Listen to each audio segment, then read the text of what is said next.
Hello and welcome. Today, we are going to uncork the secrets behind the world's greatest red wines. We're taking a trip around the globe, not just to see the sights, but to really understand the one thing that makes it all possible, the grape. So let's get right into it.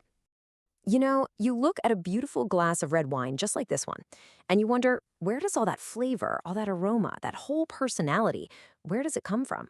Well, it's not the fancy bottle or even the oak barrel. It all begins right here with the grape. So how can this one little fruit create such an incredible variety of tastes? Well, that's exactly what we're about to find out.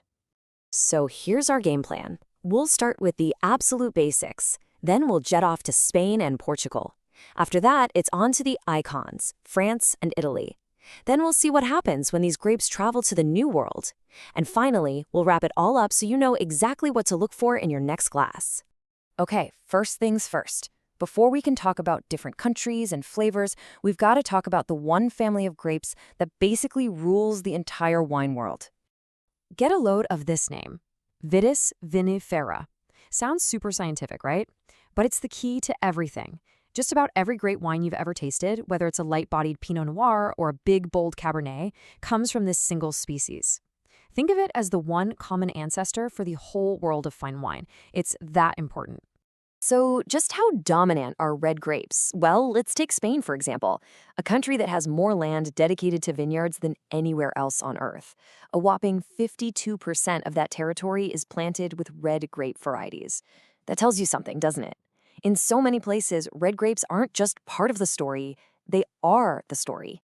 All right, first stop on our world tour, the sun-drenched Iberian Peninsula. This is where you find these amazing ancient winemaking traditions and some seriously powerful grapes.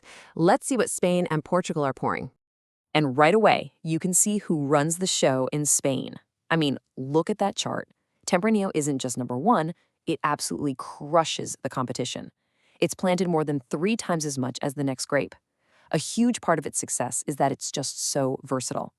It's the absolute soul of famous Spanish regions like Rioja. And here's a fun fact. The name Tempranillo actually comes from the Spanish word temprano, which means early because it ripens sooner than most other red grapes.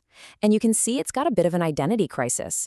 Depending on where you are, it goes by a totally different name. Same grape, just a whole lot of local nicknames. Now, let's just hop across the border to Portugal and meet a dynamic duo, Touriga Franca and Touriga Nacional. These two are the absolute backbone of the famous Douro Valley wines. Yep, that includes port.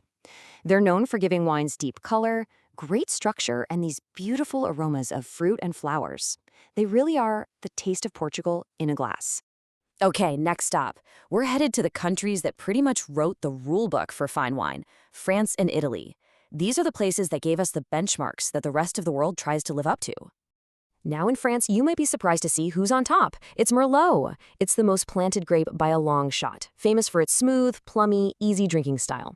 But of course, you've got the other global superstars right on its heels. Syrah, the icon of the Rhone Valley, and the king of Bordeaux, Cabernet Sauvignon.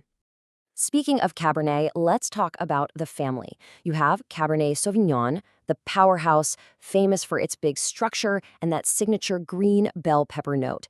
And then you have its parent, Cabernet Franc, which is a bit more aromatic, a bit more elegant, and makes absolutely stunning wines all on its own. And then there's Italy, a country defined by its incredible native grapes. In the heart of Tuscany, you have Sangiovese. That's the grape behind the world-famous Chianti. And then if you travel north to the foggy hills of Piedmont, you find the mighty Nebbiolo. This is the grape that makes the legendary, age-worthy wines of Barolo and Barbaresco.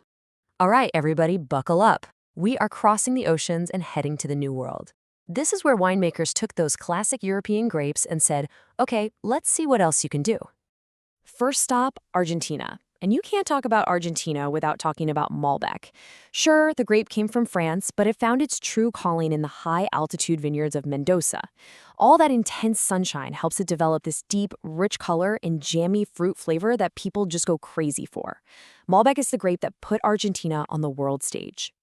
Right next door in Chile, there's another French refugee, Carmenere. And this grape has such a cool story. For like 100 years, everyone in Chile thought it was Merlot. But it has this unmistakable spicy, peppery character that's all its own. When you taste that, you are tasting the signature flavor of Chile. Now check this out.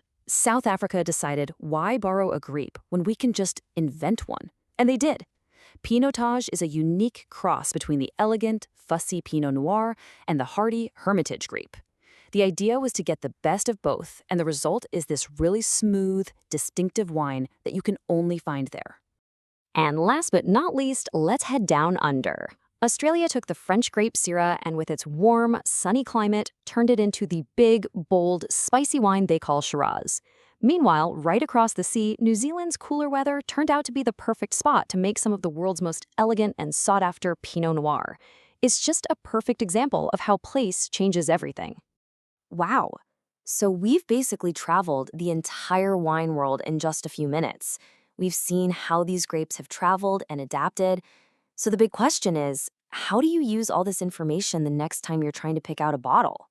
Well, it really just boils down to these three key things. First, the grape is king. It's what sets the basic flavor profile. Second, where it's grown matters a lot. An Argentine Malbec is going to taste way different than a French one. And third, you can now explore with confidence. You know that a bottle from Rioja is probably Tempranillo. You know Barolo means Nebbiolo. You can use the region as your secret decoder ring. So, we've laid out the map. We've introduced you to the star players from all over the world. The only question left is the most fun one of all. Where are you going to go next? What region will you explore in your next glass? Cheers to that.